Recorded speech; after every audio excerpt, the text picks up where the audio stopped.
Welcome to ഏഗൽ learning. എല്ലാവർക്കും ഏഗൽ ലേണിംഗിലേക്ക് സ്വാഗതം.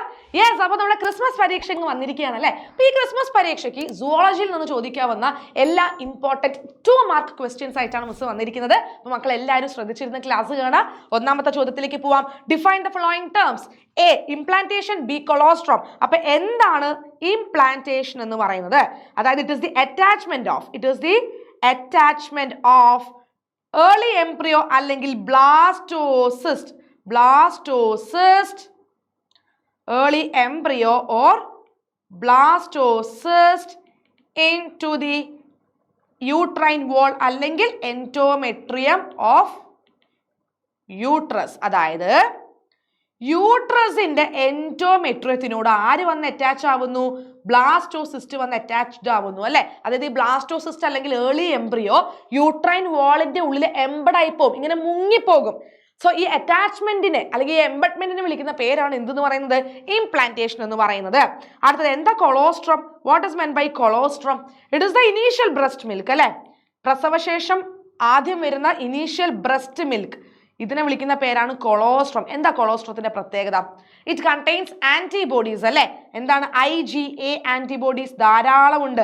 അപ്പൊ കുട്ടികൾക്ക് ഈ പാല് കൊടുക്കണമെന്ന് നിർബന്ധമായും പറയാൻ കാരണം കുട്ടികൾക്ക് ആന്റിബോഡീസ് കിട്ടുന്നു ആൻഡ് കുട്ടികളിൽ ഇമ്മ്യൂണിറ്റി ഉണ്ടാവുന്നു. Okay, that is colostrum. Okay, അടുത്ത ക്വസ്റ്റ്യനിലേക്ക് പോവാം. Explain about foetal ejection reflex. എന്താണ് ഫീറ്റൽ ഇജക്ഷൻ റിഫ്ലെക്സ് എന്നാണ് ചോദിച്ചിരിക്കുന്നത് അല്ലെ. അപ്പൊ നമുക്കറിയാം, അതായത് ഒരു കുഞ്ഞിന് 9 മാസം ആകുമ്പോൾ തന്നെ പുറത്തേക്ക് വരണം എന്ന് മനസ്സിലാവും. അപ്പൊ ഈ കുഞ്ഞും പ്ലാസന്റയുമാണ് ആദ്യം തന്നെ എന്ത് ചെയ്യുന്നത്? സിഗ്നൽ കൊടുക്കുന്നത് അല്ലെ. ഇപ്പൊ ഫുള്ളി ഡെവലപ്ഡ് ആയിട്ടുള്ള ഫീറ്റേഴ്സും അതേപോലെ പ്ലാസന്റയും എന്ത് ചെയ്യും? പാർച്ചുറേഷൻ ആവശ്യമായിട്ടുള്ള ഇനീഷ്യൽ സിഗ്നൽസ് കൊടുക്കും. അപ്പൊ ആ തുടക്കത്തിലുള്ള സിഗ്നലാണ് യൂട്രൈൻ വാളിലെ ചെറിയ കോൺട്രാക്ഷൻ, മൈൽഡ് കോൺട്രാക്ഷന് കാരണം. അപ്പൊ യൂട്രൈൻ വാൾ ഇങ്ങനെ ചെറുതായിട്ട് കോൺട്രാക്ട് ചെയ്യുന്നതിനെയാണ് നമ്മൾ ഫീറ്റൽ ഇജക്ഷൻ റിഫ്ലെക്സ് എന്ന് വിളിക്കുക. അതായത് ഫീറ്റസിന് പുറത്ത് വരാൻ സമയമായപ്പോൾ ഫീറ്റസും പ്ലാസന്റയും കൂടി ഒരു സിഗ്നൽ കൊടുക്കുന്നു, അത് യൂട്രൈൻ കോൺട്രാക്ഷൻസ് ഉണ്ടാക്കുന്നു. അപ്പൊ യൂട്രൈൻ മൈൽഡ് കോൺട്രാക്ഷൻ ഉണ്ടായ ഉടനെ തന്നെ എന്താണ്? ഹൈപ്പോതലാമസിലേക്ക് സെൻസറി സിഗ്നൽ പോകും അല്ലെ. എന്താണ് സെൻസറി സിഗ്നൽ? എങ്ങോട്ടേക്ക് പോകുന്നു?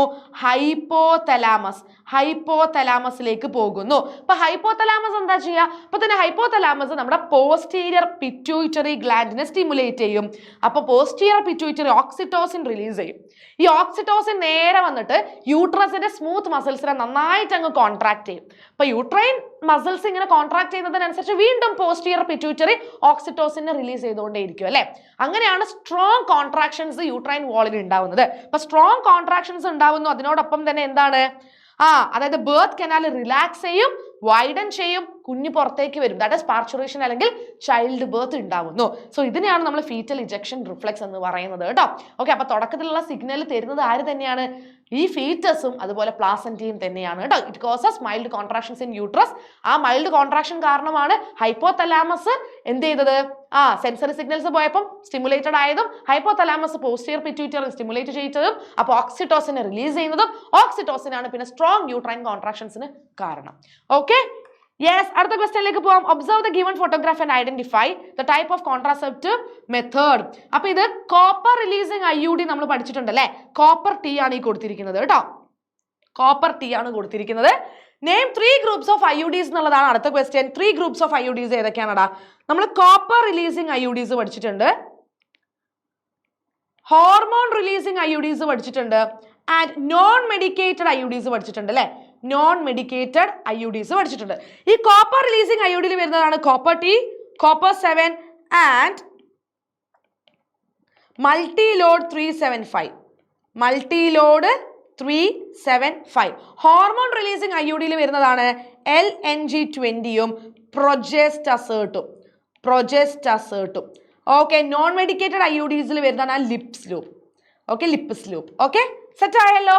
യെസ്, അത് സിമ്പിൾ ക്വസ്റ്റ്യൻ ആണ്, 2 മാർക്കിന്റെ ക്വസ്റ്റ്യൻ ആണ്. ജസ്റ്റ് ഡിവൈസിന്റെ പേരും ആൻഡ് 3 ഗ്രൂപ്പ്സ് ഓഫ് IUDസും എഴുതിയാൽ മാത്രം മതി കേട്ടോ. Expand the term STIs. STI എന്ന് പറയുന്നത് എന്താ? സെക്ഷുവലി ട്രാൻസ്മിറ്റഡ് ഇൻഫെക്ഷൻസിനെയാണ് നമ്മൾ എന്തെന്ന് വിളിക്കുന്നത്? STIs എന്ന് വിളിക്കുന്നത് അല്ലെ. STIs എന്ന് പറയാം, നമുക്ക് STDs സെക്ഷലി ട്രാൻസ്മിറ്റഡ് ഡിസീസസ് എന്നും പറയാം. അപ്പൊ ഇവിടെ STIs ആ ചോദിച്ചത്. അപ്പൊ sexually transmitted infections. Comment on any two method to control STI. So preventive measures അല്ലെങ്കിൽ കൺട്രോൾ മെത്തേഡ്സ് ആണ് നമ്മളോട് ചോദിച്ചിരിക്കുന്നത്. എന്തൊക്കെ എഴുതാടാ? എങ്ങനെ STIs നമുക്ക് പ്രിവെന്റ് ചെയ്യാനായിട്ട് പറ്റും? ഒന്ന്, avoid sex with multiple partners or unknown partners. Okay,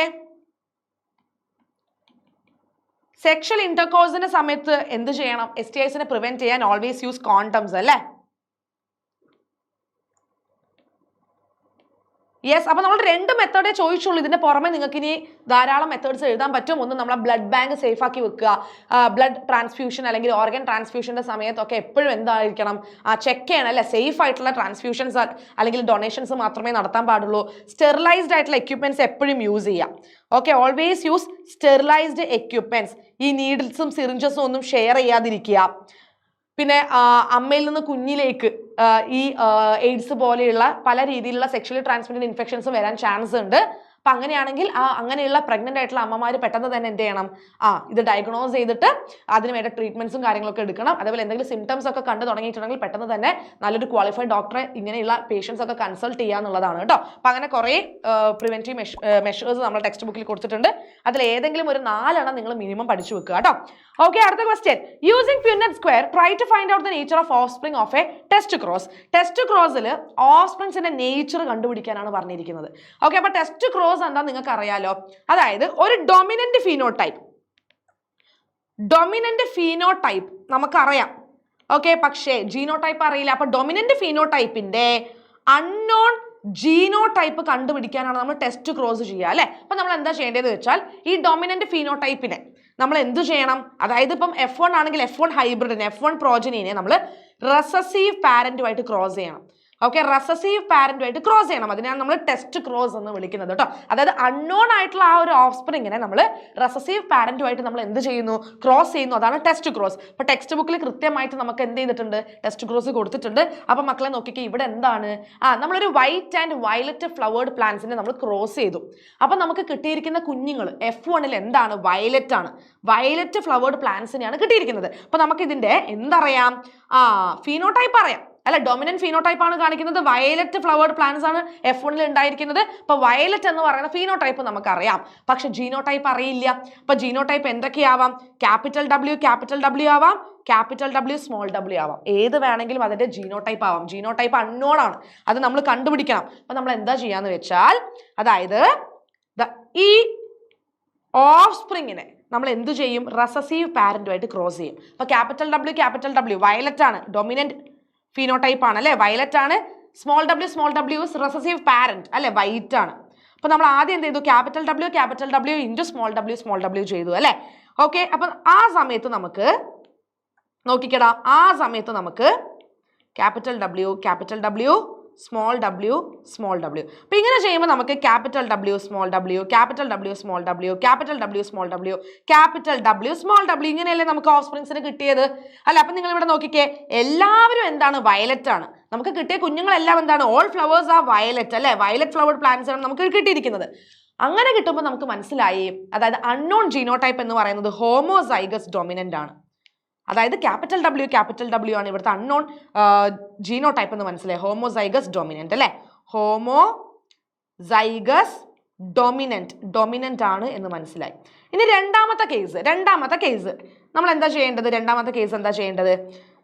അതായത് ക്യാപിറ്റൽ W സ്മോൾ w ആവാലോ, അൺനോൺ ജീനോടൈപ്പ്. അതേ ഇൻറ്റു റെസസീവ് പാരന്റ് നമ്മൾ ചെയ്തു. ഓക്കെ, റെസസീവ് പാരന്റ് ചെയ്തു. Small w capital W small w.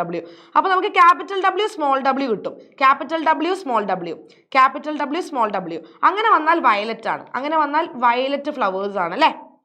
Small w നമുക്ക് കിട്ടും, അതായത് വൈറ്റ് കിട്ടും.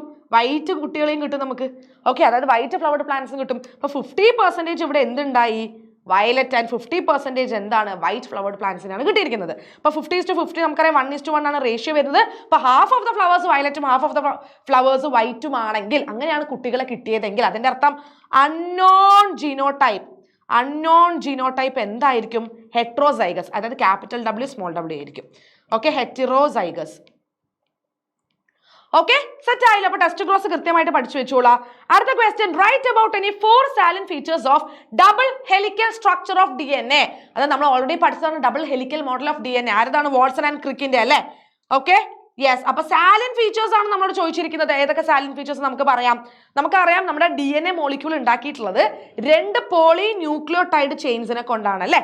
ഓക്കെ, 2 പോളി ന്യൂക്ലിയോടൈഡ് ചെയിനുകൾ ഉണ്ട്. DNA ന്യൂക്ലിക് ആസിഡ് ആണല്ലോ. ഓക്കെ, അപ്പൊ 2 സ്ട്രാൻഡ്സ് ഉണ്ട്, രണ്ടും എന്താണ്? പോളി ന്യൂക്ലിയോടൈഡ് ചെയിൻസ് ആണ്. ഇതിങ്ങനെ ഹെലിക്കലി ഇങ്ങനെ വൂണ്ടഡ് ആയിട്ടാണ് നമുക്ക് കാണാൻ പറ്റുന്നത് അല്ലെ? ആൻഡ് ഇതിലെ ബാക്ക് ബോൺ എന്ന് പറയുന്നത് എന്താണ്? ഷുഗർ ഫോസ്ഫേറ്റ് കോംപ്ലക്സ് ആണ് ഇവിടെ എന്തായിട്ട് ആക്ട് ചെയ്യുന്നത്? ഷുഗർ ഫോസ്ഫേറ്റ് കോംപ്ലക്സ് ആണ് backbone of DNA molecule അല്ലെ? ബാക്ക് ബോൺ ആയിട്ട് ആക്ട് ചെയ്യുന്നത്. ആൻഡ് നൈട്രജൻ ബേസ് പെയേഴ്സ് ഉള്ളിലേക്ക് ഇങ്ങനെ പ്രൊജക്ട് ചെയ്ത് നിൽക്കുന്നു. അടുത്തത്, ഇപ്പൊ 2 ചെയിൻസ് ഉണ്ടെന്ന് പറഞ്ഞു. ഈ 2 ചെയിൻസും ആന്റി പാരലൽ പൊളാരിറ്റി ആണ് കാണിക്കുന്നത്.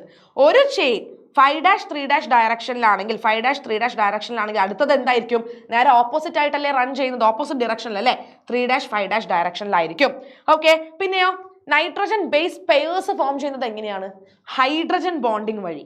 ഓക്കെ, അതായത് നമുക്കറിയാം A double bond T, G triple bond C. A always pairs with thymine. അവരുടെ രണ്ടുപേരുടെ ഇടയിൽ 2 ഹൈഡ്രജൻ ബോണ്ട് ഉണ്ട്. And G always pairs with cytosine 3 hydrogen bond ഉണ്ട്. ഓക്കെ, ഇനി നമുക്കറിയാം 2 പോളി ന്യൂക്ലിയോടൈഡ് ചെയിനുകളും എന്താണ്? റൈറ്റ് ഹാൻഡഡ് ഡയറക്ഷനിലാണ് ഇരിക്കുന്നത് അല്ലെ? 2 polynucleotide chains, 2 polynucleotide ചെയിൻസും എന്താണ്? റൈറ്റ് ഹാൻഡഡ് ഡയറക്ഷനിൽ കോയിൽ ആയിട്ട് ഇരിക്കുകയാണ്. 2 ബേസ് പെയേഴ്സിന്റെ ഇടയിലുള്ള ഡിസ്റ്റൻസ് 0.34 നാനോമീറ്റർ. ഓക്കെ, ഓരോ ടേണിലും നമുക്ക് 10 ബേസ് പെയേഴ്സ് ഉണ്ടാവുന്നു. അത് 2 ബേസ് പെയേഴ്സ് എന്ന് പറയുമ്പോൾ നോക്കിക്കേ, ഇപ്പം A, T, G, C. Okay, ഇവിടെ 2 ബേസ് പെയേഴ്സ്, ഇതിന്റെ രണ്ടിന്റെയും ഇടയിലുള്ള ഡിസ്റ്റൻസ് എന്ന് പറയുന്നത് 0.34 നാനോമീറ്റർ ആണ്. ആൻഡ് ഒരു ടേണിൽ നമുക്ക് ഏകദേശം 10 ബേസ് പെയേഴ്സ് കിട്ടുന്നു. And pitch of the helix is 3.4 nanometre. Okay, ഇനി ഈ ഒരു DNA ഡബിൾ ഹെലിക്സിന് ഇത്രയും സ്റ്റെബിലിറ്റി കൊടുക്കുന്നത് എന്താണ്? ബേസ് പെയേഴ്സ് ആണ് കേട്ടോ. ഓക്കെ, ഈ ബേസ് പെയേഴ്സ് ഇങ്ങനെ ഒന്നിന്റെ മേലെ ഒന്ന് ഇങ്ങനെ സ്റ്റാക്ക് ചെയ്ത് വെച്ചിരിക്കുകയാണ്, ഒന്നിന്റെ മേലെ ഒന്നിങ്ങനെ അട്ടിക്ക് വെച്ചിരിക്കുകയാണ്. അപ്പൊ ആ സ്റ്റാക്കിംഗ് ഉണ്ടാവുമല്ലോ, ബേസ് പെയേഴ്സിന്റെ സ്റ്റാക്കിംഗ് ആണ് DNA ക്ക് ഇത്രയും എന്ത് കൊടുക്കുന്നത്? സ്റ്റെബിലിറ്റി കൊടുക്കുന്നത്. ഓക്കെ അല്ലേ? Plane of 1 base pair stacked over the other. അതുകൊണ്ട് DNA-ന്റെ സ്റ്റെബിലിറ്റി കൂടുതലാണ്. ആൻഡ് ഓൾസോ ഹൈഡ്രജൻ ബോണ്ട് വഴിയല്ലേ ബേസ് പെയേഴ്സ് ഉണ്ടായിരിക്കുന്നത്. അപ്പൊ വീണ്ടും എന്താണ്? DNA-ക്ക് നല്ല സ്റ്റെബിലിറ്റി കിട്ടുന്നു. Okay, yes. അടുത്ത ക്വസ്റ്റ്യനിലേക്ക് പോവാം. മക്കളെ നോക്കിക്കേ, പോളി പെപ്റ്റൈഡ് ചെയിൻ അല്ല, പോളി ന്യൂക്ലിയോടൈഡ് ചെയിൻ ആണ്. അത് നമ്മൾ ടൈപ്പ് ചെയ്തപ്പോൾ വന്നിട്ടുള്ളൊരു മിസ്റ്റേക്ക് ആണ് കേട്ടോ. പോളി ന്യൂക്ലിയോടൈഡ് ആണ്. Differentiate between convergent evolution and divergent evolution. Convergent and divergent evolution നമ്മൾ ഓൾറെഡി ഹോമോലോഗസ് ആൻഡ് അനലോഗസ് ഓർഗൻസിൽ പഠിച്ചതാണ്. അപ്പൊ എന്താണ് ഡൈവേർജന്റ് എവല്യൂഷൻ? ഡൈവേർജന്റ് എവല്യൂഷൻ, ഈ ഡൈവേർജന്റ് എവല്യൂഷന്റെ എക്സാമ്പിൾ എന്താ? ഡൈവേർജന്റ് എവല്യൂഷന്റെ എക്സാമ്പിൾ ഹോമോലോഗസ് ഓർഗൻസ് അല്ലെ? Homologous organs. അപ്പൊ നമുക്കറിയാം ഹോമോലോഗസ് ഓർഗൻസ് എന്ന് പറയുന്നത് സ്ട്രക്ചറലി സിമിലർ, ഫങ്ഷണലി ഡിഫറെന്റ്. അതായത് ഒരു കോമൺ ആൻസസ്റ്ററിൽ നിന്ന് ഡിഫറെന്റ് സ്പീഷീസ് ഉണ്ടാവുന്നു, പക്ഷെ അവരുടെ സ്ട്രക്ചേഴ്സ് സിമിലർ ആണ്, ഫംഗ്ഷൻ ഡിഫറെന്റ്. ഫംഗ്ഷൻ ഡിഫറെന്റ് ആവാൻ കാരണം എന്താ? അവരെന്തുകൊണ്ടാണ് ഡിഫറെന്റ് ട്രേറ്റ് ഡെവലപ്പ് ചെയ്തിരിക്കുന്നത്? അവരിയ്ക്കുന്ന ഹാബിറ്ററ്റിനോട് അഡാപ്റ്റ് ചെയ്യാൻ വേണ്ടിയിട്ട്. ഇപ്പൊ ഒരു കോമൺ ആൻസസ്റ്ററിൽ നിന്ന് ഉണ്ടാവുന്ന ഗ്രൂപ്പ് ഓഫ് ഓർഗാനിസംസ് അല്ലെ? ഓക്കെ, കോമൺ ആൻസസ്റ്ററിൽ നിന്ന് ഉണ്ടാവുന്ന ഗ്രൂപ്പ് ഓഫ് ഓർഗാനിസംസ് അവരെന്ത് ഡെവലപ്പ് ചെയ്യുന്നു? ഒരു ഡിഫറെന്റ് ട്രേറ്റ് അല്ലെങ്കിൽ ഒരു different function, different character develop ചെയ്യുന്നു to adapt to the changing environment. ഇതിനാണ് ഡൈവേർജന്റ് എവല്യൂഷൻ എന്ന് പറയുന്നത് കേട്ടോ. ഓക്കെ, മിസ് എഴുതി തരാം. When groups of organisms from same ancestor evolve and develop different traits to adapt to changing environment. Okay, this is called as divergent evolution. Example, homologous organs. അതായത് 4 limbs of mammals. അതൊരു example ആണ്. 4 limbs of mammals. Okay, yes. അടുത്തതാണ് convergent evolution അല്ലെ? Convergent evolution. അപ്പൊ എന്താ convergent evolution എന്ന് പറയുന്നത്? അതായത് ഡിഫറെന്റ് ആൻസസ്റ്റേഴ്സിൽ നിന്ന് ഉണ്ടാവുന്ന അൺറിലേറ്റഡ് ആയിട്ടുള്ള സ്പീഷീസ് ആയിരിക്കും. പല പല ആൻസസ്റ്റേഴ്സിൽ നിന്നാണ് ഉണ്ടാവുന്നത്, പക്ഷെ അവർ സിമിലർ ട്രേറ്റ്സ് ഡെവലപ്പ് ചെയ്യും. കാരണം എന്താണ്? ഹാബിറ്ററ്റിനോട് അഡാപ്റ്റ് ചെയ്ത് പോകാൻ വേണ്ടിയിട്ട്. ഇതിനെയാണ് നമ്മൾ കൺവേർജന്റ് എവല്യൂഷൻ എന്ന് പറയാം. Okay, for example analogous organs. Convergent എവല്യൂഷന്റെ എക്സാമ്പിൾ ആണ് അനലോഗസ് ഓർഗൻസ്.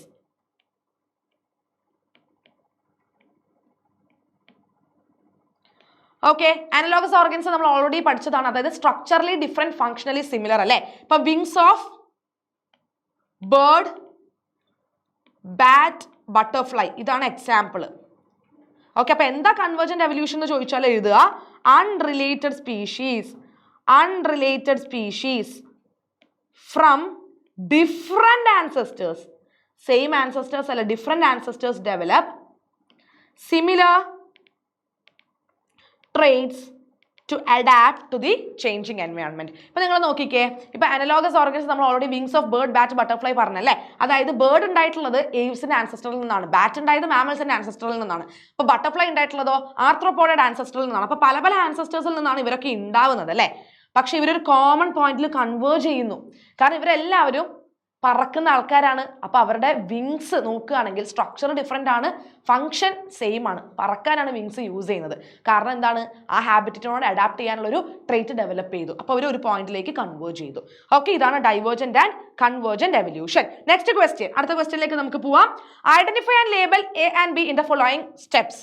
ഡി എൻ എയിൽ നിന്ന് ഡി എൻ എ ഉണ്ടാവുന്ന റെപ്ലിക്കേഷൻ, ഡി എൻ എയിൽ നിന്ന് എം ആർ എൻ എ ഉണ്ടാവുന്നത് എന്താണ്? That is transcription. M R N എയിൽ നിന്ന് പ്രോട്ടീൻ ഉണ്ടാവുന്നതാണെങ്കിലോ translation. When the flow of information takes place in reverse direction, as in some viruses it is named as. ചില വൈറസുകളിൽ, പ്രത്യേകിച്ച് retro വൈറസിലൊക്കെ ഈ process reversible ആയിട്ടാണ് നടക്കുന്നത്. റിവേഴ്സ് ഡയറക്ഷനിലാണ്, റിവേഴ്സിബിൾ എന്നായി പോയി, റിവേഴ്സ് ഡയറക്ഷനിലാണ് നടക്കുന്നത് കേട്ടോ. ഓക്കെ, ആ പ്രോസസ്സിനെ വിളിക്കുന്ന പേരാണ് റിവേഴ്സ് ട്രാൻസ്ക്രിപ്ഷൻ. റിവേഴ്സ് ട്രാൻസ്ക്രിപ്ഷന് ഹെൽപ്പ് ചെയ്യുന്ന എൻസൈം, അതിനെ കാറ്റലൈസ് ചെയ്യുന്ന എൻസൈം എന്ന് പറയുന്നത് റിവേഴ്സ് ട്രാൻസ്ക്രിപ്റ്റേസ്. റിവേഴ്സ് ട്രാൻസ്ക്രിപ്റ്റേസ് എന്ന് പറയുന്ന എൻസൈമാണ് കേട്ടോ. അതായത് ചില വൈറസുകളിൽ നമ്മൾ ഈ പറയുന്ന ഒരു ഫ്ലോ ഓഫ് ഇൻഫർമേഷൻ അല്ലേ, അത് നേരെ എന്താണ്, ഈ പറയുന്ന പ്രോസസ്സ് നേരെ വിപരീതമായിട്ട്, ഓപ്പോസിറ്റ് ആയിട്ടാണ് നടക്കുന്നത്, റിവേഴ്സ് ഡയറക്ഷനിലാണ് നടക്കുന്നത് കേട്ടോ. Okay, yes. ആൻഡ് ആ വൈറസസ്, റിട്രോ വൈറസസ് ആണ്, ആ പ്രോസസ്സിനെ റിവേഴ്സ് ട്രാൻസ്ക്രിപ്ഷൻ എന്ന് വിളിക്കും. ഹെൽപ്പ് ചെയ്യുന്ന enzyme reverse transcriptase. Regulation of gene expression occurs at various levels. Write the 4 levels at which regulation of gene expression is exerted in eukaryotes. ഇപ്പോൾ യൂക്കാരിയോട്സിലുള്ള gene എക്സ്പ്രഷന്റെ regulation പല levels നടക്കുന്നുണ്ട്. അതായത് protein synthesis അതിനെ regulate ചെയ്യുന്നില്ലേ അല്ലെ, ആ ഒരു പ്രോസസ്സിനെ റെഗുലേറ്റ് ചെയ്യുന്നത് പല പല ഘട്ടങ്ങളിലായിട്ടാണ് അല്ലേ. സോ അത് ഏതൊക്കെ 4 ലെവൽസ് ആണെന്നാണ് ചോദിച്ചിരിക്കുന്നത്. ഒന്നാമത്തത് ട്രാൻസ്ക്രിപ്ഷണൽ ലെവൽ, അടുത്തതാണ് പ്രോസസ്സിംഗ് ലെവൽ, അതായത് PTM, post transcriptional modifications level, അതാണ് processing level. Okay, next one is transport of mRNA from nucleus to ribosomes അല്ലെ. Transport of mRNA to ribosomes. റൈബോസോമിൽ വെച്ചിട്ടാണ് എന്ത് നടക്കുന്നത്, പ്രോട്ടീൻ സിന്തസിസ്, ട്രാൻസ്ലേഷൻ നടക്കുന്നത് കേട്ടോ. ആൻഡ് അടുത്തതാണ് ട്രാൻസ്ലേഷണൽ ലെവൽ. ഓക്കെ, അപ്പം ജീൻ എക്സ്പ്രഷനെ റെഗുലേറ്റ് ചെയ്യുന്ന 4 ലെവൽസ് ആണ് നമ്മൾ പറഞ്ഞിരിക്കുന്നത്. Transcriptional level, processing level, transport of mRNA to ribosome and translational level. അടുത്ത ക്വസ്റ്റ്യനിലേക്ക് പോവാം. Explain the terms ELISA and MALT. എന്താ ELISA? What is meant by ELISA? Enzyme linked immunosorbent അല്ലെ, ഇമ്മ്യൂണോ സോർബെന്റ് എസ്സേ, ഇതിനെയാണ് നമ്മൾ ELISA എന്ന് പറയാം കേട്ടോ. Okay, enzyme linked immunosorbent assay, ഇതൊരു ഡയഗ്നോസ്റ്റിക് ടെസ്റ്റ് ആണ് for AIDS. Diagnostic test for AIDS. Okay, അടുത്തത് MALT, mucosa associated lymphoid tissue. Okay, lymphoid tissue, mucosa associated lymphoid tissue ആണ് MALT എന്ന് പറയുന്നത്. ആക്ച്വലി ഇതെന്താണ്, ലിംഫോയിഡ് ടിഷ്യൂ ആണ്. ഇത് എവിടെ ഇരിക്കുന്നത്? നമ്മുടെ കുറെ ഇന്റേണൽ ട്രാക്റ്റുകളുടെ ഇന്നർ ലൈനിങ്ങിലാണ് ഇരിക്കുന്നത് അല്ലേ. ഓക്കെ, ഇറ്റ് ഇസ് ലൊക്കേറ്റഡ്, അതായത് the lymphoid tissue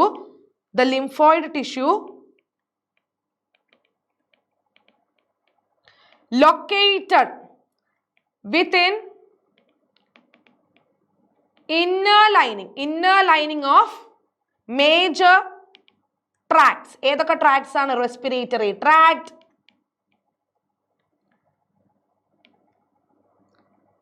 digestive tract, and urinogenital tract. അതായത് നമ്മൾ ഈ പറയുന്ന മേജർ ട്രാക്ട്സിന്റെ ഉള്ളിൽ ഇന്നർ ലൈനിൽ കാണുന്ന ലിംഫോയിഡ് ടിഷ്യൂ ആണ് എന്തെന്ന് പറയുന്നത്, മ്യൂക്കോസ അസോസിയേറ്റഡ് ലിംഫോയിഡ് ടിഷ്യൂ എന്ന് പറയുന്നത് കേട്ടോ. And urinogenital tract. Actually 50% lymphoid tissue ഉണ്ടായിരിക്കുന്നത് മാൾട്ടിനെ കൊണ്ടാണ്. Okay, yes. അടുത്ത question, yes, easy, match the following അല്ലേ.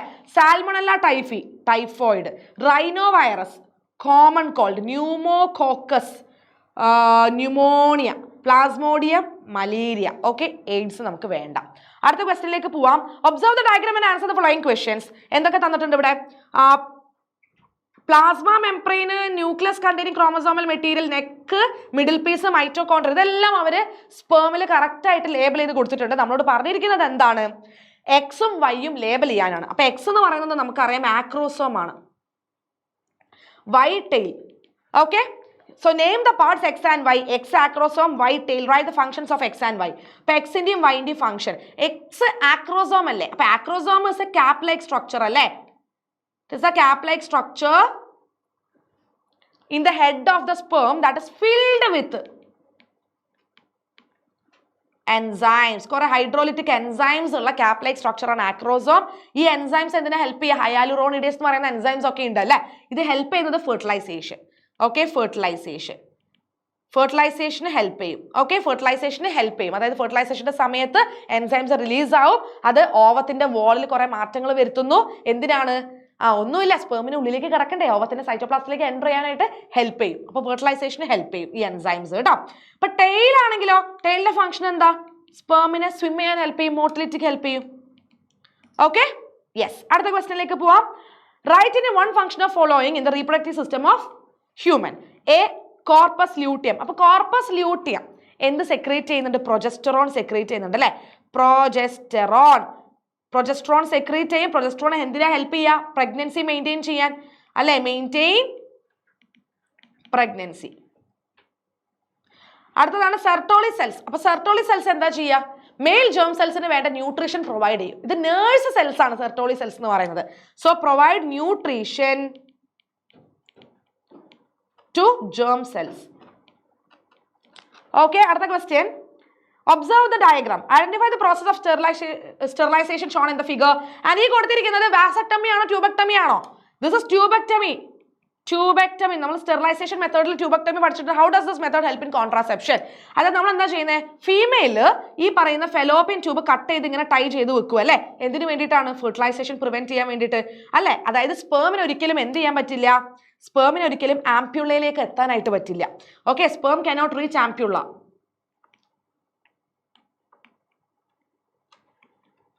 Sperm cannot reach ampulla. അതായത് ഫെർട്ടിലൈസേഷൻ പ്രിവെന്റ് ചെയ്യാനാണ് ട്യൂബെക്ടമി ചെയ്യുന്നത് കേട്ടോ. പുരുഷന്മാരിലാണെങ്കിൽ വാസ് ഡിഫറൻസ് ആണ് നമ്മൾ സർജിക്കലി റിമൂവ് ചെയ്യുന്നത്. സോ അത് വാസെക്ടമി ആണ്. അടുത്ത question. Human ABO blood group is an example of codominance. Do you agree with the statement? Justify. ഇപ്പൊ ABO ബ്ലഡ് ഗ്രൂപ്പ് സിസ്റ്റം നമ്മൾ കോഡോമിനൻസിന്റെ എക്സാമ്പിൾ ആയിട്ട് പഠിച്ചിട്ടുണ്ടല്ലോ. എന്താ കോഡോമിനൻസ് എന്ന് പറഞ്ഞാല്? 2 alleles are expressed together independently. 2 alleles ഒരേപോലെ എക്സ്പ്രസ് ആവുന്ന കണ്ടീഷനാണ് codominance. Okay, 2 alleles are expressed independently. Okay, ഇതന്നെയാണ് കോഡോമിനൻസ് എന്ന് പറയുന്നത് അല്ലേ. Okay, example. ഇപ്പൊ നമ്മൾ ABO ബ്ലഡ് ഗ്രൂപ്പ് സിസ്റ്റം നമ്മൾ നോക്കുകയാണെങ്കിൽ AB ബ്ലഡ് ഗ്രൂപ്പ് ഉണ്ട്. AB ബ്ലഡ് ഗ്രൂപ്പ് നമുക്കറിയാം. നമ്മൾ ഈ ഒരു ബ്ലഡ് ഗ്രൂപ്പിനെ കൺട്രോൾ ചെയ്യുന്ന ജീൻ I എന്ന് പറയുന്ന ജീനാണ്. ഇത് 3 alleles ഉണ്ട് അല്ലെ. IA, IB, സ്മോൾ I, ഇങ്ങനെ 3 alleles ഉണ്ട്. ഇതില് AB ബ്ലഡ് ഗ്രൂപ്പ് നമ്മൾ നോക്കുകയാണെങ്കിൽ IA എന്ന് പറയുന്ന എല്ലിയിലും IB എന്ന് പറയുന്ന എല്ലിയിലും ഒരുമിച്ച് വരുമ്പം, അതായത് IA from parent 1, IB from parent 2 ഒരുമിച്ച് വരുമ്പം കുട്ടിയിൽ ഈ 2 അല്ലിയിലും എക്സ്പ്രസ് ആവുന്നു. IA, IB 2 അല്ലിയിലും എക്സ്പ്രസ് ആയിട്ട് AB ബ്ലഡ് ഗ്രൂപ്പ് ആണ് കുട്ടിയിൽ ഉണ്ടാവുന്നത് കേട്ടോ. ഓക്കെ, രണ്ടും ഡോമിനന്റ് അല്ലീലുകളാണ്. രണ്ടും ഒരുപോലെ എക്സ്പ്രസ് ആവും, ഇൻഡിപെൻഡന്റ് ആയിട്ട് ഒരുപോലെ എക്സ്പ്രസ് ആവും. അപ്പൊ കുഞ്ഞിൽ AB ബ്ലഡ് ഗ്രൂപ്പ് ഉണ്ടാവും. അപ്പൊ അത് കോഡോമിനൻസ് ആണ്. 2 alleles are expressed independently in the offspring. Okay, അടുത്ത question. A cross between red flowered and white flowered plants of snapdragon produced pink flowered plants in F1 generation. Identify the genetic phenomenon. അതായത് സ്നാപ്ഡ്രാഗന്റെ red and white flowered പ്ലാന്റ്സിനെ cross ചെയ്തപ്പം F1 generation first ഫൈലിൽ പ്രോജനിയിൽ ഉണ്ടായത് എന്താണ്? Pink flowered plants ആണ്. Okay, pink flowered plants ആണ്. ഇതിനെ നമ്മൾ ഇൻകംപ്ലീറ്റ് ഡോമിനൻസ് എന്ന് വിളിക്കും അല്ലെ. ഈ ഫിനോമിനൻ എന്താണ്? Incomplete dominance. It is incomplete dominance. Okay, illustrate the cross and find out the offspring in F2 generation. അപ്പോൾ F2 generation നമ്മളോട് കണ്ടുപിടിക്കാനാണ് പറഞ്ഞിരിക്കുന്നത്. അപ്പോൾ ആദ്യം നമ്മൾ എന്ത് ചെയ്തു? Red into white. Capital R into small r. അപ്പോൾ capital R small r ആണ് F1 ൽ കിട്ടിയത്. പിങ്ക് ഫ്ലവേർഡ് പ്ലാന്റ്സ് ആണ് കിട്ടിയത്. ഇത് സെൽഫ് പോളിനേറ്റ് ചെയ്യണം. capital R small r into capital R small r, capital R small r into capital R small r. അപ്പോൾ capital R capital R small r, capital R small r small r small r. capital R red ആണ്, capital R small r pink ആണ്, small r white ആണ്. Okay, ഇതാണ് F2 ജനറേഷനിൽ നമുക്ക് കിട്ടിയിരിക്കുന്നത്. Okay, അപ്പം phenotypic and genotypic ratios 1:2:1. Okay, this is incomplete dominance. Explain chromosomal mechanism of sex determination Drosophila. അപ്പം Drosophila കാണിക്കുന്നത് ഏത് രീതിയിലുള്ള സെക്സ് ഡിറ്റർമിനേഷൻ മെക്കാനിസം ആണ് എന്നാണ് ചോദ്യം. ഈസിയാ, നോക്കിക്കേടാ. എന്താണ്? XY സെക്സ് ഡിറ്റർമിനേഷൻ മെക്കാനിസം ആണ് ഡ്രോസോഫില കാണിക്കുക. ഡ്രോസോഫിലയിലെ മെയിലാണ് ഡിഫറെന്റ് ടൈപ്സ് ഓഫ് ഗാമീറ്റ്സിനെ പ്രൊഡ്യൂസ് ചെയ്യുന്നത്. ഓക്കെ, മെയിലിലാണ് XY ക്രോമസോംസ് ഇരിക്കുന്നത് അല്ലേ. അപ്പൊ മെയിൽ ഉണ്ടാക്കുന്ന സ്പേംസിലാണ് എന്താണ് ഡിഫറെന്റ് ടൈപ്സ് ഓഫ് ക്രോമസോംസ് നമുക്ക് കാണാൻ പറ്റുക. അതായത് ഡിഫറെന്റ് ടൈപ്സ് ഓഫ് ഗാമീറ്റ്സിനെ ഉണ്ടാക്കുന്നത് മെയിൽ. ചില സ്പേംസിൽ എന്താണ് X ക്രോമസോം ആണെങ്കിൽ ചിലതിൽ എന്തായിരിക്കും Y ആയിരിക്കും. ഓക്കെ, അപ്പം ഡ്രോസോഫില കാണിക്കുന്നത് മെയിൽ ഹെറ്റിറോഗാമീറ്റി ആണ്. മെയിൽ ഹെറ്ററോഗാമീറ്റി ആണ്. അപ്പൊ മക്കളെ നോക്കിക്കടാ, male female XY XX XY XX XXXY XX വന്നാൽ എന്താണ്? That is female Drosophila. XY വന്നാലോ that is male Drosophila. Okay, അതായത് ഫീമെയിലിന്റെ എഗ് എപ്പോഴും X ക്രോമസോമെ ക്യാരി ചെയ്യും. ഈ ഒരു ഓവത്തിനെ X ക്രോമസോം ഉള്ള സ്പേം വന്നിട്ടാണ് ഫെർട്ടിലൈസ് ചെയ്യുന്നതെങ്കിൽ പെൺ ഡ്രോസോഫിലയാണ് ഉണ്ടാവുക അല്ലെ, പെൺകുട്ടികളാണ് ഉണ്ടാവുന്നത്. പക്ഷെ ഈ ഒരു ഓവത്തിനെ Y ക്രോമസോം ഉള്ള സ്പേം വന്നിട്ടാണ് ഫെർട്ടിലൈസ് ചെയ്യുന്നതെങ്കിൽ ഉണ്ടാകുന്നത് ആൺകുട്ടികളായിരിക്കും. ഓക്കെ, അപ്പൊ മെയിൽ ഹെട്രോഗാമിറ്റി ആണ് ഡ്രോസോഫില കാണിക്കുന്നത്. XXXY സെക്സ് ഡിറ്റർമിനേഷൻ മെക്കാനിസം ആണ് ഡ്രോസോഫില കാണിക്കുന്നത് കേട്ടോ. Male produces different types of gametes. S strain inject into mice die. R strain inject into mice live. S strain inject into mice live. പക്ഷെ അത് heat killed S strain ആണ്. Okay, S strain heat killed plus R strain live inject into mice die. Identify the above experiment. ഇത് ഗ്രിഫിത്തിന്റെ transformation principle അല്ലെങ്കിൽ transformation experiment ആണ് അല്ലെ. Griffiths transformation experiment. But mice died when a mixture of heat killed S strain and live R strain is injected. Why? അതായത് നമ്മൾ heat killed S strainനെയും R strainനെയും മൈസിലേക്ക് കുത്തി വെച്ചപ്പോൾ mice ചത്തുപോയി അല്ലേ. അതിന് കാരണം എന്താണ്? കാരണം അതായത് ഹീറ്റ് കിൽഡ് S strainലുള്ള എന്തോ ഒരു സാധനം R strainനെ S strain ആക്കി മാറ്റി. അതുകൊണ്ടാണ് മൈസ് ചത്തുപോയത് അല്ലേ. അതായത് something transformed, something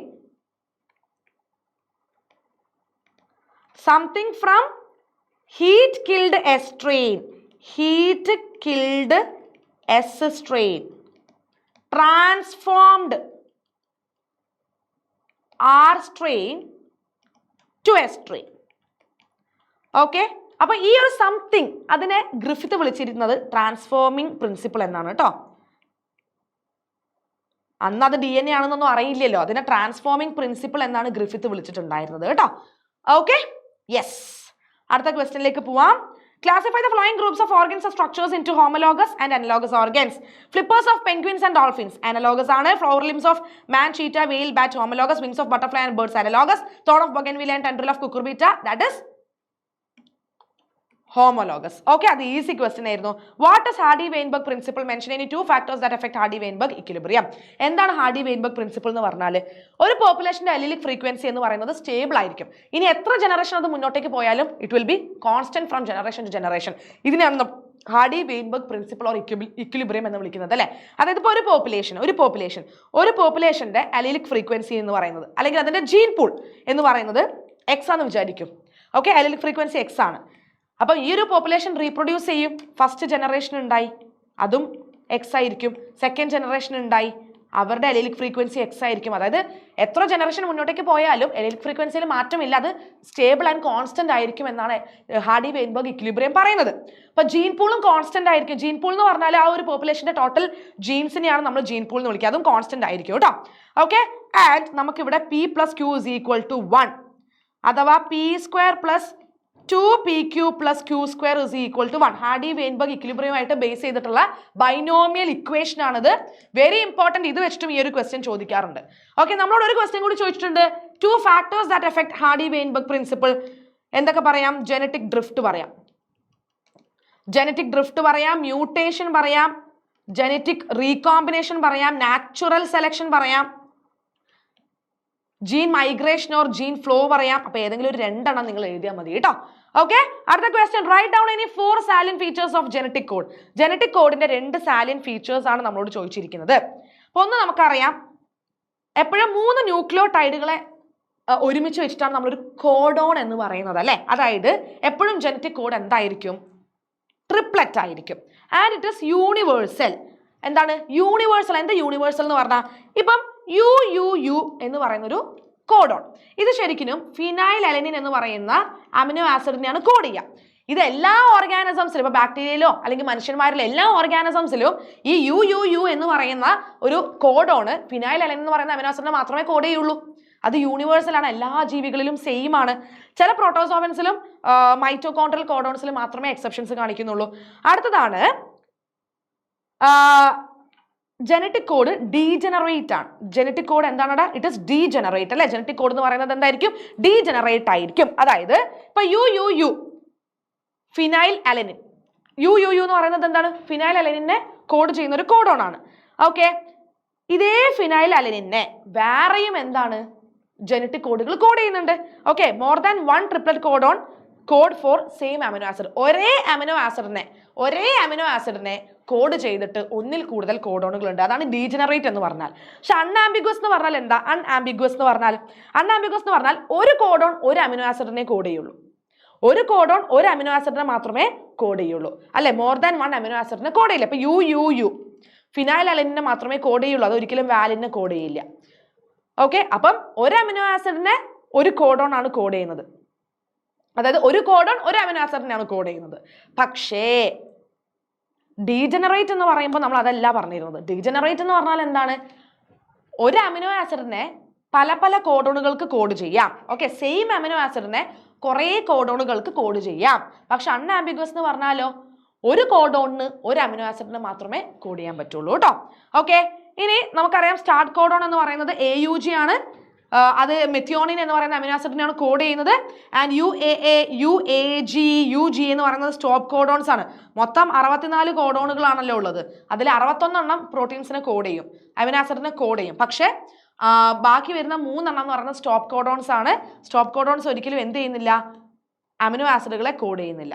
okay, amino ആസിഡുകളെ code ചെയ്യുന്നില്ല. അപ്പൊ ഏതെങ്കിലും ഒരു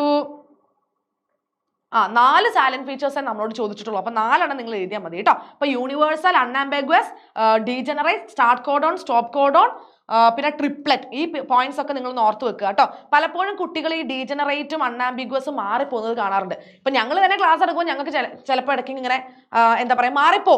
കാരണം എന്താണെന്ന് വെച്ചാൽ രണ്ടും ഏകദേശം ഒരുപോലെ തോന്നുന്ന പോയിന്റ്സ് ആണല്ലേ. പക്ഷെ ശ്രദ്ധിക്കുക, ഡീജനറേറ്റ് എന്ന് പറഞ്ഞാൽ ഒന്നിൽ കൂടുതൽ ട്രിപ്ലറ്റ് കോഡോണുകൾക്ക് സെയിം അമിനോ ആസിഡിനെ കോഡ് ചെയ്യാൻ പറ്റും. അൺആംബിഗ്വസ് എന്ന് പറഞ്ഞാൽ ഒരു കോഡോണിന് ഒരു അമിനോ ആസിഡിനെ മാത്രമേ കോഡ് ചെയ്യാൻ പറ്റുള്ളൂ, വേറൊരു അമിനോ ആസിഡിനെ കോഡ് ചെയ്യാൻ പറ്റില്ല. Okay, placental mammals is an example of adaptive radiation. Explain adaptive radiation based on based on the statement. അപ്പം പ്ലാസന്റൽ മാമൽസ് അഡാപ്റ്റീവ് റേഡിയേഷന്റെ എക്സാമ്പിൾ ആണ്. അപ്പൊ എന്താണ് അഡാപ്റ്റീവ് റേഡിയേഷൻ എന്നാണ് ചോദ്യം കേട്ടോ. എന്താണ്? അതായത് ഒരു ഐസൊലേറ്റഡ് ആയിട്ടുള്ള ജോഗ്രഫിക്കൽ ഏരിയ, ഒറ്റപ്പെട്ട് കിടക്കുന്ന ഒരു ജോഗ്രഫിക്കൽ ഏരിയ, ഇവിടെ ഒരു പോയിന്റിൽ നിന്ന് എന്താണ് എവല്യൂഷൻ സ്റ്റാർട്ട് ചെയ്യും. എന്നിട്ട് ഈ ജോഗ്രഫിക്കൽ ഏരിയയുടെ പല ഹാബിറ്ററ്റിലേക്ക് അത് റേഡിയേറ്റ് ചെയ്യുന്നു. ഇതിനെയാണ് നമ്മൾ അഡാപ്റ്റീവ് റേഡിയേഷൻ എന്ന് പറയുമ്പോൾ നമ്മൾ ഓൾറെഡി ഡൈവേർജന്റ് എവല്യൂഷൻ പഠിച്ചില്ലേ? അതാണ് അഡാപ്റ്റീവ് റേഡിയേഷൻ എന്ന് പറയുന്നത് കേട്ടോ. ഫോർ എക്സാമ്പിൾ, അതായത് ഗാലപ്പാഗോസ് ഐലൻഡിൽ പല ഹാബിറ്ററ്റിൽ പോയി നോക്കുകയാണെങ്കിൽ, പല ഏരിയയിൽ നമ്മൾ പോയി നോക്കുകയാണെങ്കിൽ അതേ ദ്വീപിന്റെ പല സ്ഥലത്തും നമുക്ക് ഡാർവിൻ ഫിഞ്ചസിനെ കാണാൻ പറ്റുന്നുണ്ട്. പക്ഷെ എല്ലാം ഡിഫറെന്റ് സ്പീഷീസാണ്. അപ്പൊ ഡാർവിൻ പഠിച്ചപ്പോൾ ഡാർവിൻ ഒരു കാര്യം മനസ്സിലായി. എന്താ സംഭവം? അതായത് ഈ ബേർഡ്സിനെ, ഡാർവിൻ ഫിഞ്ചസ് എന്ന് പറയുന്ന ബേർഡ്സിനെ കാണാനൊക്കെ ഒരുപോലെയാണ്, സൈസും കളറൊക്കെ ഒരുപോലെയാണ്, പക്ഷെ ബീക്കിൽ ഡിഫറൻസ് ഉണ്ട്. അതുകൊണ്ടാണ് അവർ പല പല സ്പീഷീസ് ആയിട്ട് പല ഏരിയയിൽ കാണാനായിട്ട് പറ്റുന്നത് അല്ലേ? കാരണം ഇവരുടെ ഫീഡിങ് ഹാബിറ്ററ്റിൽ മാറ്റമുണ്ട്, അവർ കഴിക്കുന്ന ഫുഡിൽ മാറ്റമുണ്ട്. അതുകൊണ്ടാണ് അവരുടെ ബീക്കിൽ മാറ്റം വന്നിട്ടുള്ള അവർ പുതിയ സ്പീഷീസ് ആയിട്ട് മാറിയിരിക്കുന്നത്. അത് അഡാപ്റ്റീവ് റേഡിയേഷൻ ആണ്. Okay, example Darwin finches, Australian മാർസൂപ്പിയൽസ്, placental mammals ഒക്കെ എക്സാമ്പിൾ ആണ്. ഇപ്പൊ നമ്മൾ ഗാലപാഗോസ് ദ്വീപിൽ പല സ്ഥലത്ത് പോയി നോക്കിയാൽ ഇൻസെക്ട്സിനെ കഴിക്കുന്ന ഇൻസെക്ടിവോറസ് ഫിഞ്ചിനെ ഒരു ഭാഗത്ത് കാണാൻ പറ്റും, മറ്റൊരു ഭാഗത്ത് കാക്ടസ് ഈറ്റിംഗ് ഫിഞ്ച് ഉണ്ടാവും, പിന്നെ ട്രീ ഫിഞ്ച് ഉണ്ട്, വുഡ് പെക്കർ ഫിഞ്ച് ഉണ്ട്. ഇങ്ങനെ പല ടൈപ്പ് സ്പീഷീസിനെ കാണാൻ പറ്റും.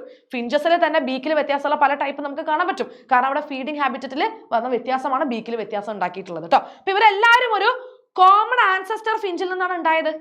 അപ്പൊ ആ സമയത്ത് ഫുഡ് ഇല്ലാതായപ്പം ഇവര് പല സ്ഥലത്തേക്ക് മൈഗ്രേറ്റ് ചെയ്ത് പോയി, അവിടെയുള്ള ഫുഡ് കഴിച്ച് അതിനനുസരിച്ചുള്ള ബീക്കിൽ മാറ്റം വന്നു. അപ്പം ഒരു കോമൺ ആൻസസ്റ്ററിൽ നിന്ന് റേഡിയേറ്റ് ചെയ്ത് പല ഹാബിറ്ററ്റിലേക്ക് പോയി അവിടെ പുതിയ സ്പീഷീസ് ഉണ്ടാവുകയാണ് ചെയ്യുന്നത്. That is adaptive radiation. Okay, with examples പഠിച്ചു വെച്ചോളാം, വെരി ഇമ്പോർട്ടൻറ്റ്. അടുത്തത് നിങ്ങൾ നോക്കിക്കേടാ, ഡിസീസ്, കോസേറ്റീവ് ഓർഗാനിസം, സിംറ്റംസ്. ഇപ്പൊ typhoid, causative organism, സാൽമണല്ല typhi, സാൽമണല്ല typhi അല്ലേ? ഹൈ ഫീവർ, സ്റ്റൊമക് പെയിൻ ആണ് സിംറ്റംസ്. പിന്നെ അടുത്തത് common called, causative organism common called എന്നോ, അതെന്താണ് അങ്ങനെ എഴുതിയത്? അവർക്ക് മാറിപ്പോയതാണ് അല്ലേ? ശരിക്കും കോമൺ കോൾഡ് ഇപ്പുറത്താണ് വരേണ്ടത്, അതാണല്ലോ disease.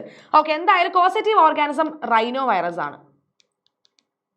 Okay, symptoms headache, sore throat, amoebiasis, entamoeba, ഹിസ്റ്റോലിറ്റിക്ക.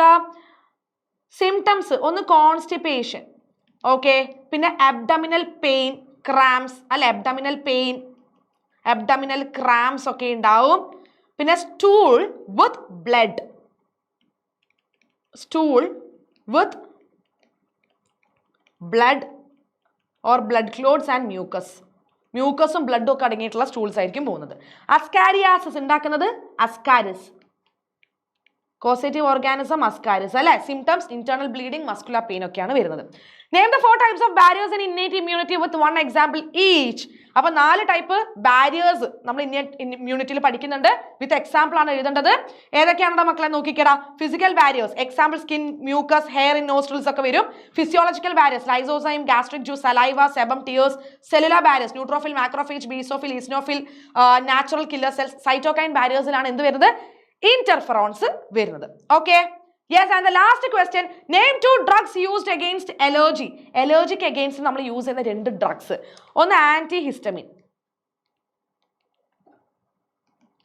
Adrenaline.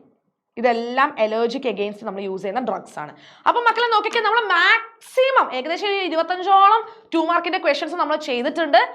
എന്നാലും നിങ്ങൾ ഇതിൽ മാത്രം ഒതുങ്ങി നിൽക്കരുത്. നിങ്ങൾക്ക് പറ്റുന്ന അത്രത്തോളം 2 മാർക്ക് ക്വസ്റ്റ്യൻസും 3 മാർക്ക് ക്വസ്റ്റ്യൻസും 1 മാർക്ക് ക്വസ്റ്റ്യൻസും ചെയ്ത് പഠിക്കുക. ഇപ്പൊ 1 മാർക്ക് 2 മാർക്ക് 3 മാർക്ക് ഇമ്പോർട്ടൻറ്റ് ക്വസ്റ്റ്യൻസിന്റെ ഒക്കെ വീഡിയോസ് നമ്മുടെ ചാനലിൽ കിടപ്പുണ്ട്. അപ്പോൾ ഇതിൽ നിന്നൊക്കെ തന്നെയായിരിക്കും മാക്സിമം ക്വസ്റ്റ്യൻസ് വരിക കേട്ടോ. ഓക്കെ, പക്ഷെ ഇതിൽ നിങ്ങൾ ഒതുങ്ങി നിൽക്കരുത്. കാരണം ഇത് മാത്രം പഠിച്ചു പോകുന്ന ക്വസ്റ്റ്യൻസ് കുട്ടികളുണ്ടാവും, ഈ ക്വസ്റ്റ്യൻസ് മാത്രം പഠിച്ചു പോകുന്ന കുട്ടികളുണ്ടാവും. പക്ഷെ അങ്ങനെ വേണ്ട, എല്ലാ വീഡിയോസും നിങ്ങൾ കാണുക, എല്ലാ ക്വസ്റ്റ്യൻസും മാക്സിമം ചെയ്ത് പഠിക്കുക, ലൈവിൽ ഡിസ്കസ് ചെയ്യുന്ന ക്വസ്റ്റ്യൻസ് നിങ്ങൾ പഠിക്കുക കേട്ടോ. ഓക്കേടാ മക്കളെ, അങ്ങനെയാണെങ്കിൽ നിങ്ങൾ എന്ത് ചെയ്യുക, വീഡിയോ ഇഷ്ടപ്പെട്ടെങ്കിൽ ലൈക്ക് ചെയ്യുക, മാക്സിമം ഫ്രണ്ട്സിന് ഷെയർ ചെയ്ത് കൊടുക്കുക, അവരൊക്കെ പഠിക്കട്ടെ, അവർക്കൊക്കെ എക്സാം ഉണ്ടല്ലോ. ഓക്കെ, ആൻഡ് സബ്സ്ക്രൈബ് ചെയ്യാൻ മറക്കരുത്, സബ്സ്ക്രൈബ് ചെയ്യുക. അതേപോലെ പല വീഡിയോസും നമ്മുടെ ചാനലിൽ കിടപ്പുണ്ട്, 1 മാർക്കിൻ്റെയും 3 മാർക്കിൻ്റെയും ഇമ്പോർട്ടൻറ്റ് വീഡിയോസും ഒക്കെ ഉണ്ട്. അതൊക്കെ നിങ്ങൾ കാണാം, അതൊക്കെ ഫ്രണ്ട്സിന് ഷെയർ ചെയ്ത് കൊടുക്കുക കേട്ടോ. ആൻഡ് ലൈവിൽ മറക്കാതെ വരിക. അപ്പം നമുക്കിനി എന്ത് ചെയ്യാം, ലൈവിൽ കാണാം. ചിൽഡ്രൻ ടാറ്റാ.